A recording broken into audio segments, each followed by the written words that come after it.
ช้ชีวิตลำพังฟ้าทุกเช้าดูอ้างว้างตั้งแต่เธอจากไปชีวิตต้องเดินก็รู้แต่ไม่รู้จะเดินเพื่อใครดาวทั้งฟ้าคว้ามาได้ใครจะร่วมชื่นชมยามค่ำคืนยังยืนมองขอบฟ้าเธอ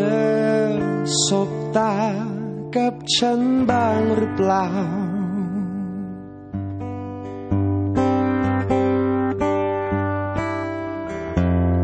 คิดถึงเธอคนที่ดีที่สุด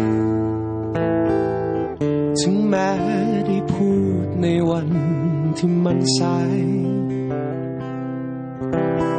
ยังคงรักเธอเธอได้ยินฉันไหมอยู่แห่งไหนหัวใจมีแต่เธอ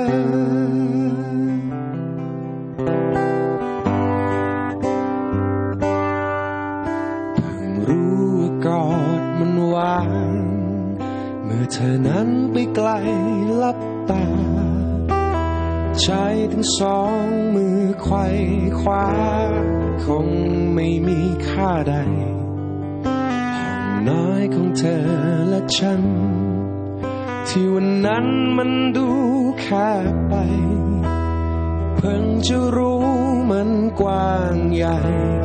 เกินจะนอนคนเดียว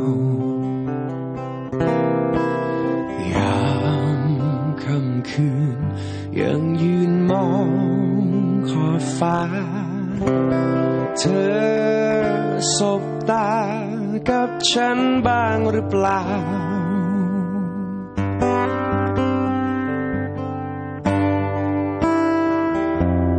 คิดถึงเธอคนที่ดีที่สุดถึงแม้ได้พูดในวันที่มันสายยังคงรักเธอแต่เธอได้ยินฉันไหมอยู่แห่งไหนหัวใจมีแต่เธอ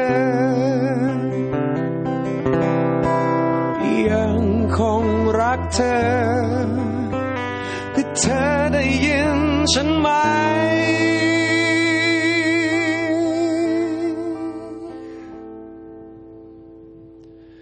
อยู่แห่งไหน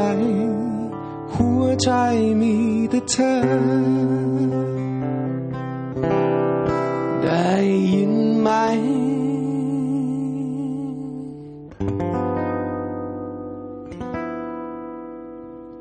คิดถึงเธอ